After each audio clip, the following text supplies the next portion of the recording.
370 کو لے کے ابھی تک آپ کو کیا امیدیں ہیں اور آرگومنٹ کس طرح آگے ہوتے ہیں؟ دیکھیے مجھے خوشی ہے کہ جو اس وقت سپریم کورٹ میں جس طرح سے جن مدعوں پہ بات ہو رہی ہے 370 کو لے کے، بالکل یہی مدعے 2019 سے لے کے پی ڈی پی کے لوگ، پی ڈی پی کی جماعت، میں خود ان مدعوں پہ میں نے یہ مدعے اٹھائے ہیں.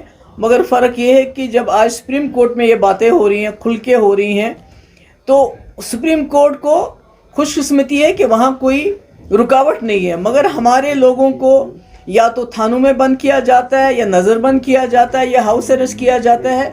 انہی باتوں پہ جو آج سپریم کورٹ میں باتیں ہو رہی ہیں کہ جو فیصلہ اس وقت کیا گیا پارلیمنٹ میں، اس میں ہمارا جو آئین ہے اس کی دھجیاں اڑائی گئی، یہ آئین کے خلاف ہے. سپریم کورٹ نے خود یہ سن رہا ہے، اس کو سنوائی ہو رہی ہے کہ پارلیمنٹ کے پاس طاقت نہیں ہے 370 کو ختم کرنے کی، جب تک کہ جموں کشمیر کی کانسٹیٹیوئنٹ اسمبلی اس کو ریکمنڈ نہ کرے پریزیڈنٹ آف انڈیا کو اس کو ختم کر دو. کانسٹیٹیوئنٹ اسمبلی نہیں ہے. کانسٹیٹیوئنٹ اسمبلی یہاں ستیہ پال ملک کو بنایا گیا، کاؤنسل آف منسٹرز اس کے ایڈوائزرز کو بنایا گیا. اس سے بڑا فراڈ کیا ہو سکتا ہے؟ اس سے بڑا دھوکہ کیا ہو سکتا ہے کانسٹیٹیوشن کے ساتھ؟ اس سے بڑی یہ جو پارلیمنٹ ہے اس کی بےعزتی کیا ہو سکتی ہے کہ آپ اپنی بروٹ میجورٹی کو، پارلیمنٹ کو ڈیسیکریٹ، اس کو جو ہے ناجائز فیصلے کرنے کے لیے استعمال کرتے ہو.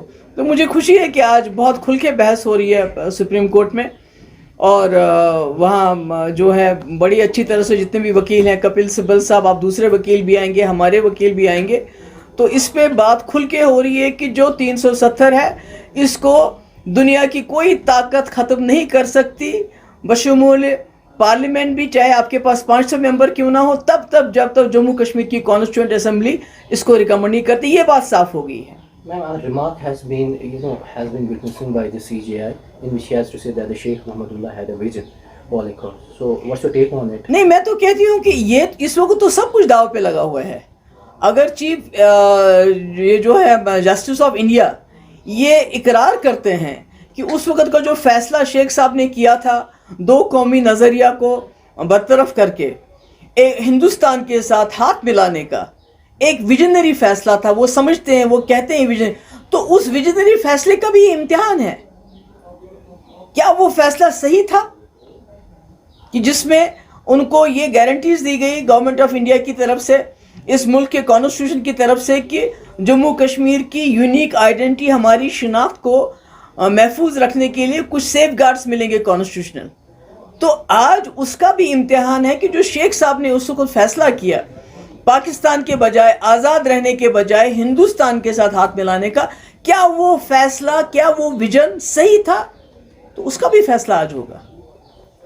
گوگئی پر تنقید کیا گیا اس میں، اور اس کے علاوہ یہ جو مجھے یہ بھی بتانا، یہ جو ہے یہ جو کہتے ہیں کہ مطلب آپ وہاں پر کیوں نہیں ہیں، کئی میرے جو ہیں ہمارے جو ہمدرد ہیں، ویل وشرز ہیں، تو میں بتانا چاہتی ہوں میرے لیے، اور میں سمجھتی ہوں کہ میجورٹی ہمارے جموں کشمیر کے لوگوں کے لیے 370 ایک لیگل یا خالی آئینی معاملہ نہیں ہے، یہ ہمارے جذبات کے ساتھ جڑا ہوا ہے.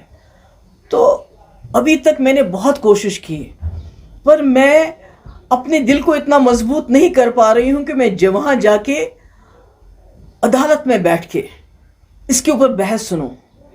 مجھے نہیں سمجھ آتا ہے کہ میں کیا وہ برداشت لا سکتی ہوں کہ میں 370 کے خلاف جو ہے وہاں بحث کو برداشت کر پاؤں گی. کیونکہ یہ میں نے جو پہلا الیکشن لڑا ہے تو میں نے جموں کشمیر کے آئین کی قسم کھائی ہے، ملک کے آئین کے ساتھ ساتھ میں نے جموں کشمیر کے جھنڈے کو اٹھایا ہے ملک کے جھنڈے کے ساتھ.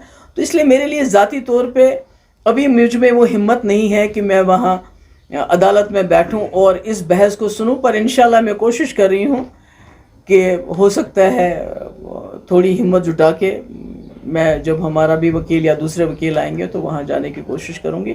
اور ابھی میرا جو ہے ابھی وہ مضبوطی نہیں ہے. ہو سکتا ہے آئی ڈونٹ نو کیوں نہیں ہے، مجھے بہت گھبراہٹ ہوتی ہے سوچ کے کہ میں عدالت میں بیٹھوں اور اس کے بعد وہاں 370 کے خلاف کوئی بات ہو تو میں کیا وہ برداشت کر پاؤں گی.